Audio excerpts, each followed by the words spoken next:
Okay, welcome back to Intuitivity. Today we're going to talk about exponentiation or exponential equations.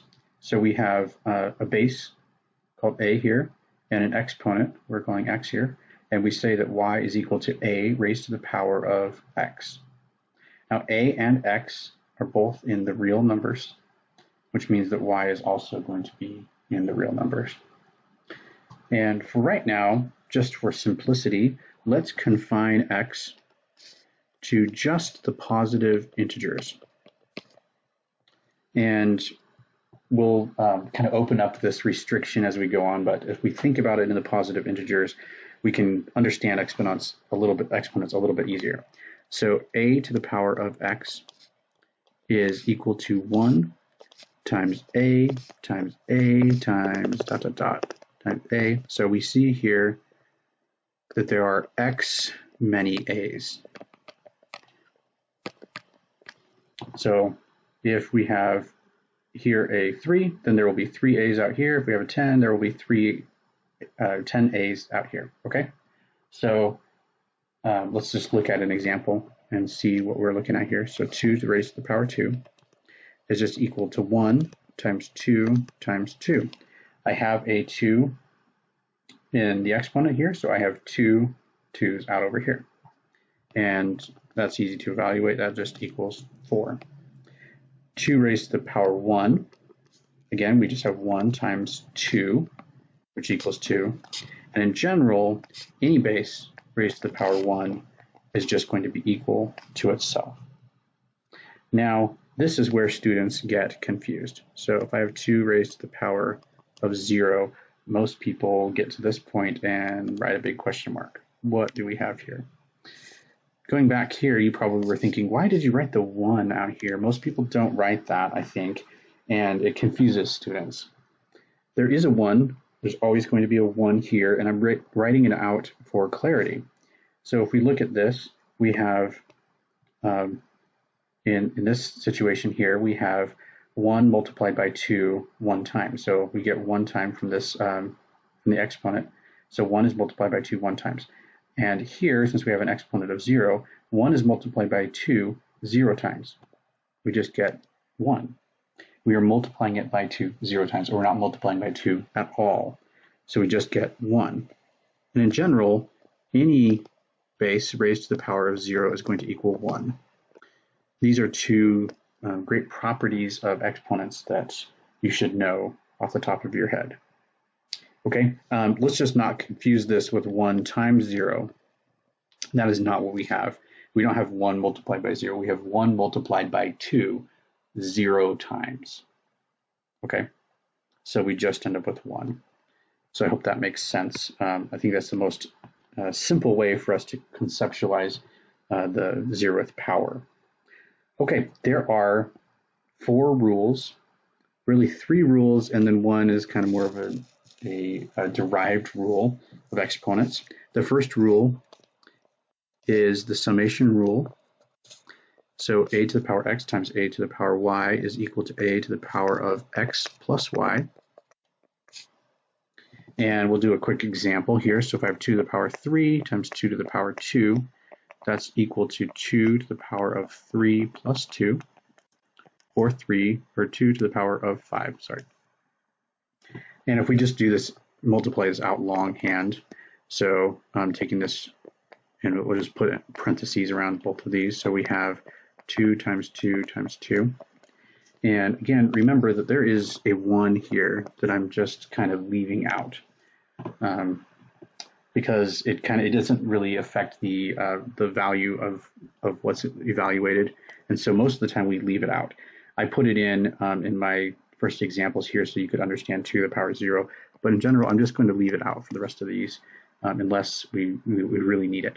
Okay, so we have 2 to the power 3 multiplied by 2 to the power 2. And if you count here, we have 5 2's. And looking back at our kind of example here, we're still confining here x is in the positive integers.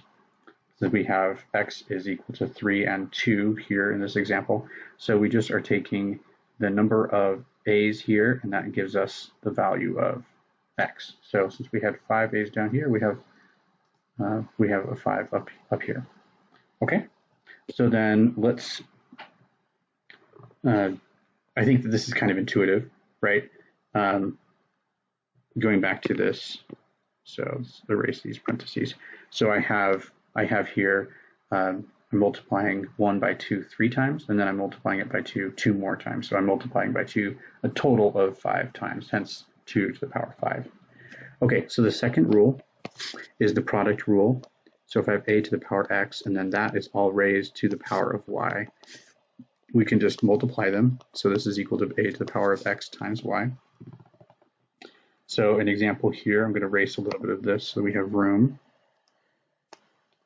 So 2 to the power of 3, all raised to the power of 2, is equal to 2 to the power of 3 times 2, or 2 to the power of 6.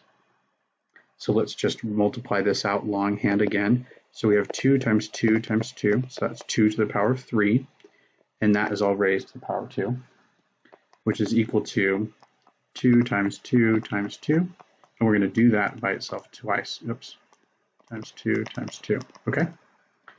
And so if we count here, that's 6 2's, so we get 2 to the power of 6.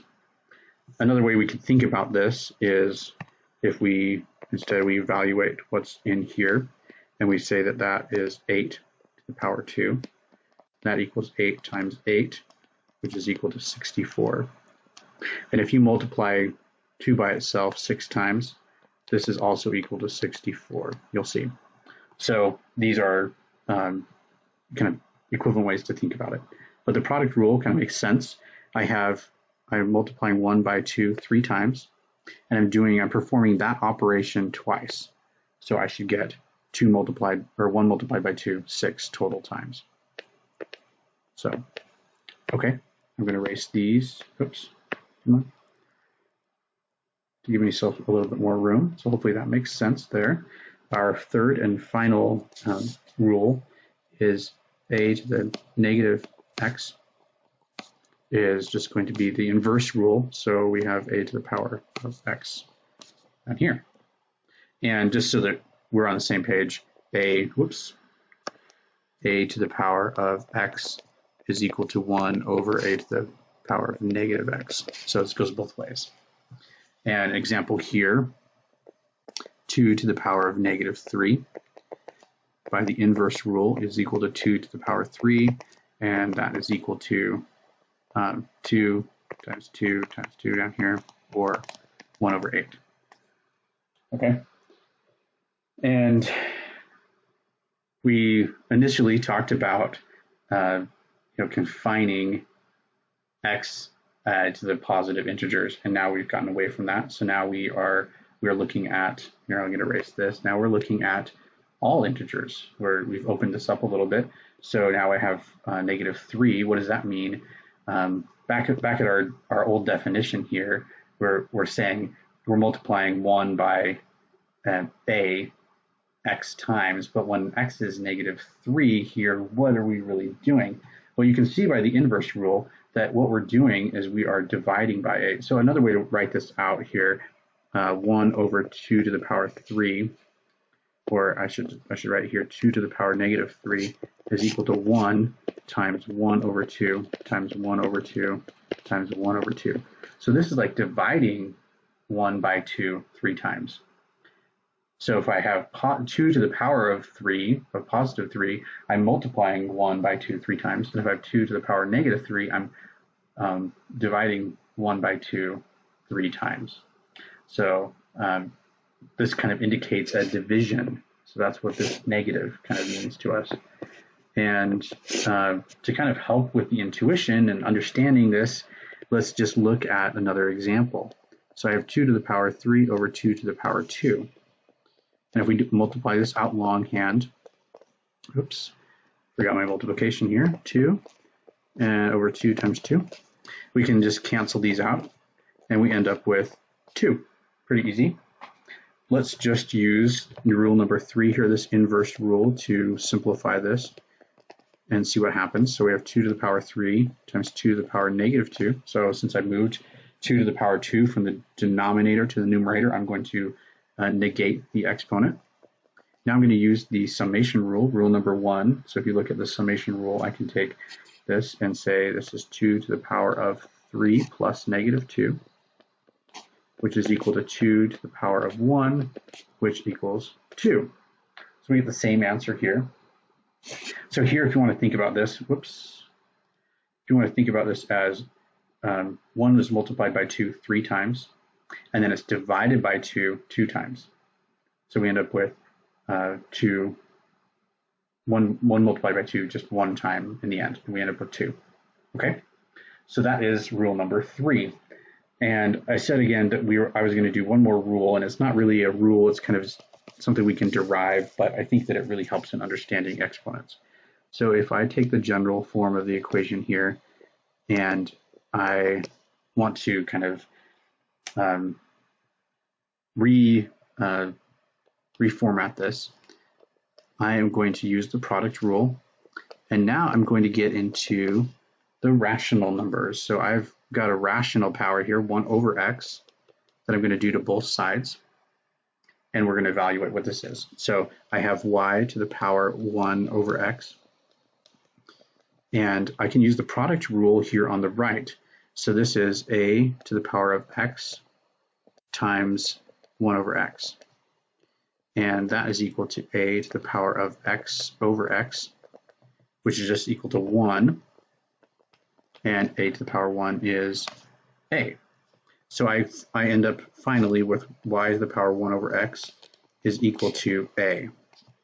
In a lot of examples people give, usually they'll write this out as a to the power 1 over x is equal to y.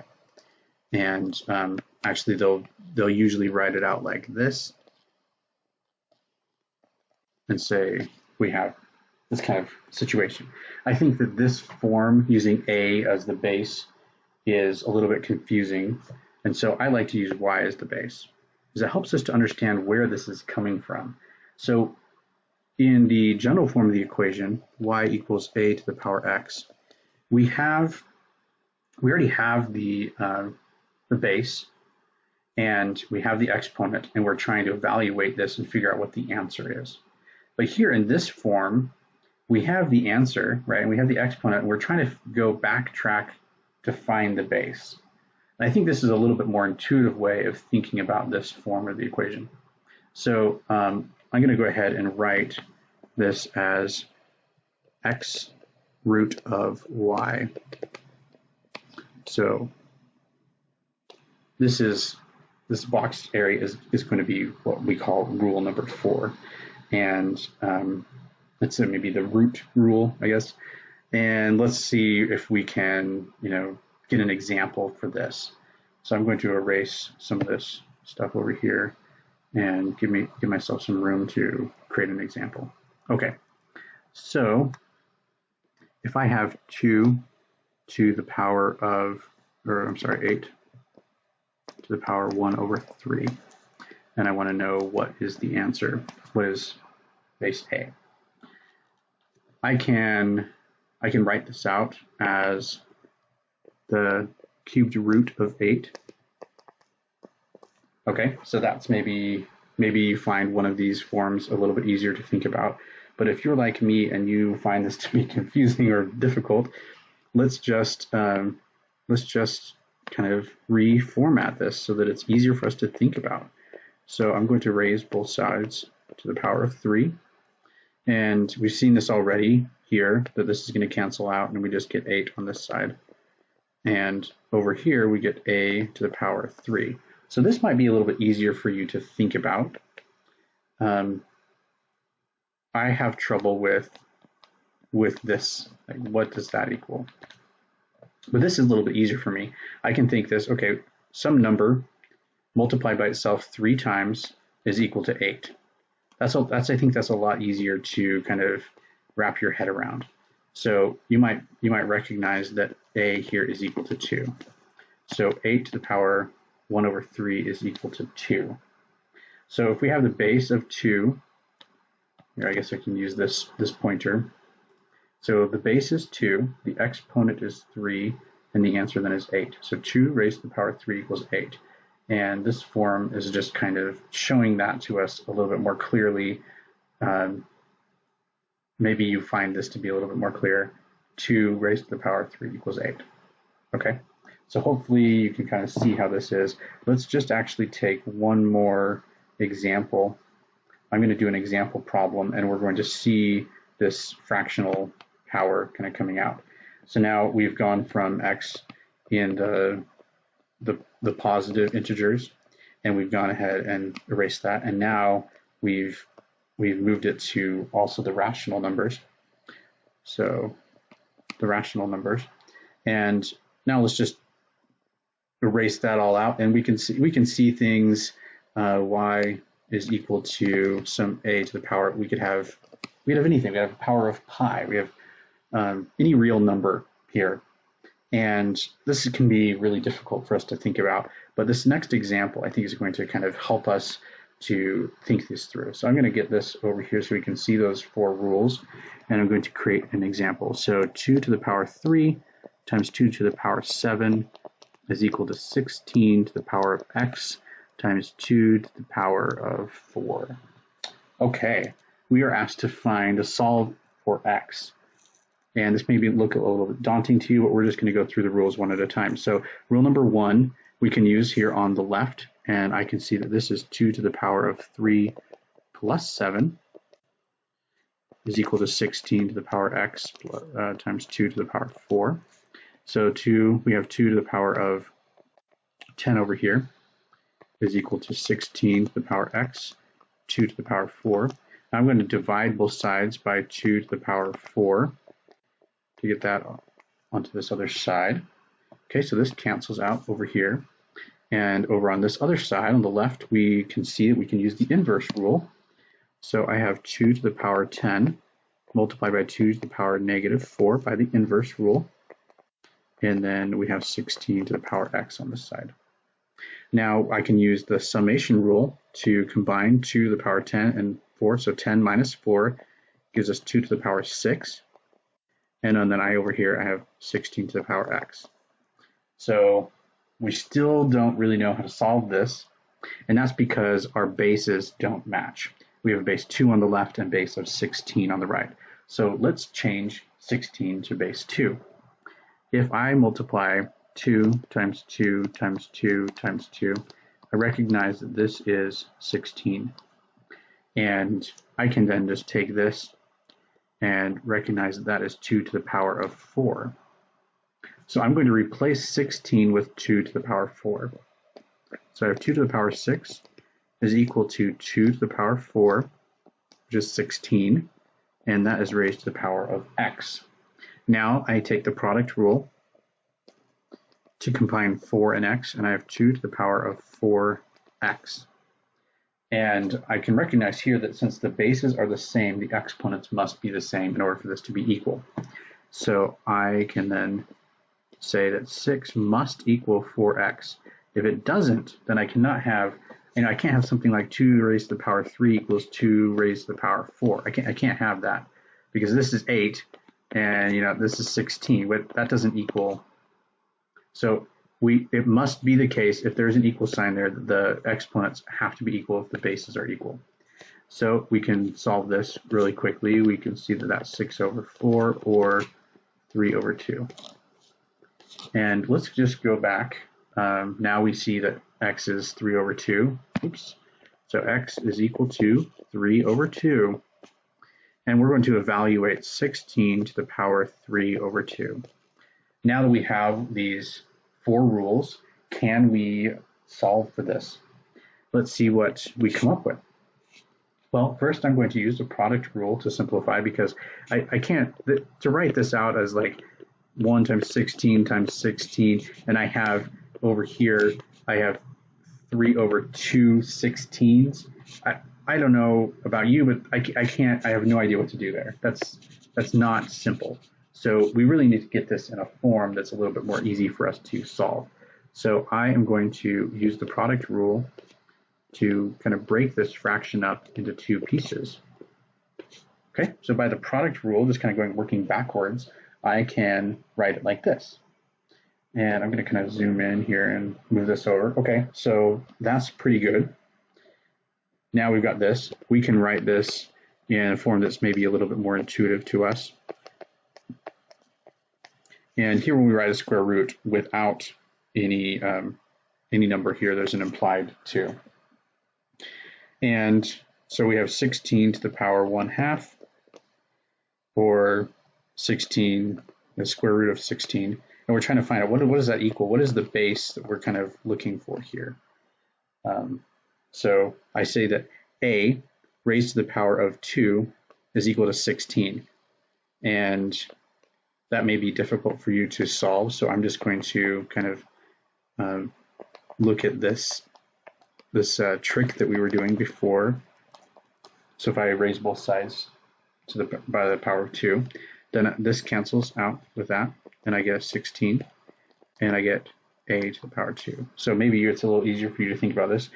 A raised to the power 2 equals 16, and you can find that this a is equal to 4.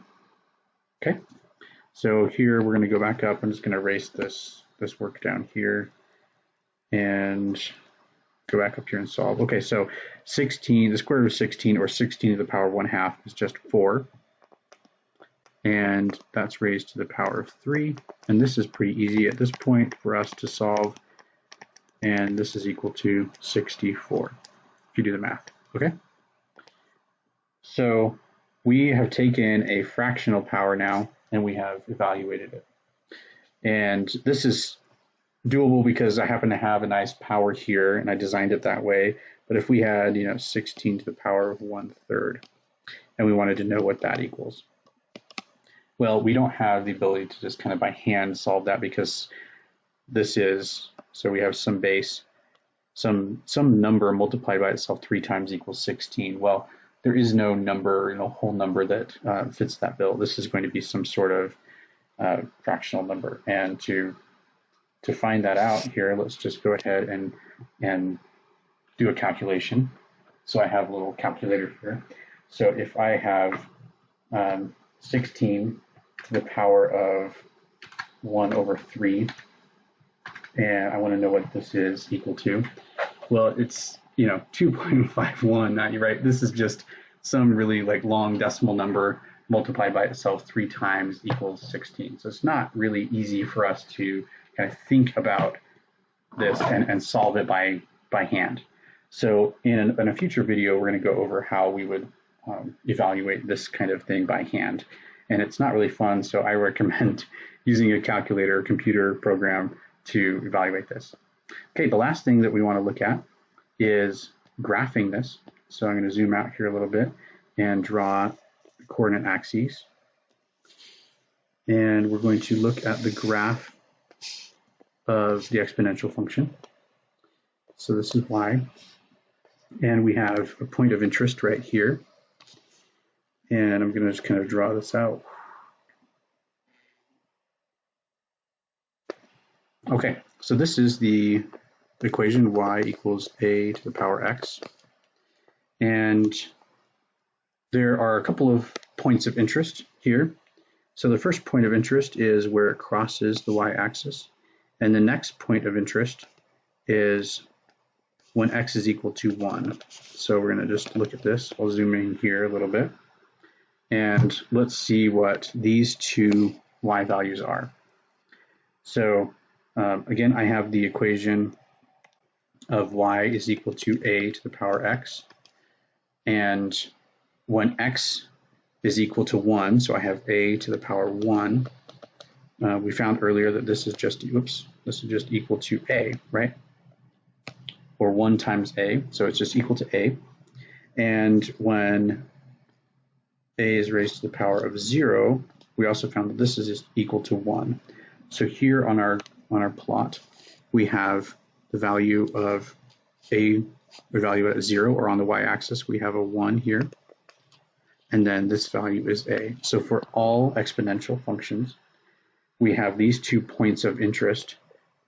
We have the value of the function equals a at x equals to 1, and it equals 1 at x equals 0 for all bases a. So no matter what that base is, this is what it looks like. And as we grow in x, we are going to exponentially increase toward infinity.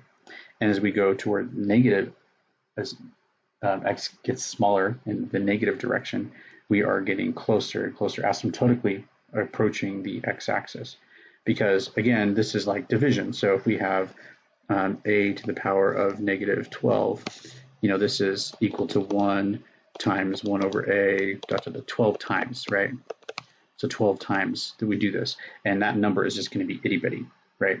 So it's going to be like 1 over, like 8,652, something, some really, really big number here in the denominator, which makes this thing is going to start to approach 0 as we get that denominator gets closer to infinity.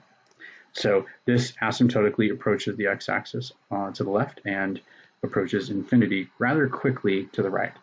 If we zoom out really far on this graph, what we'll see is that this just will come up and it will almost look like a vertical line. And so this is where the term, something grows exponentially. It just gets really steep, really, really fast.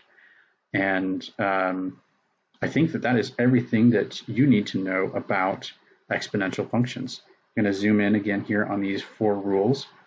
And remember that we obtained rule number 4 just by using rules 1 through 3. We can get rule number 4. So really, there are just these 3 rules that you need to keep track of for exponents. And now you know everything you need to know to evaluate them.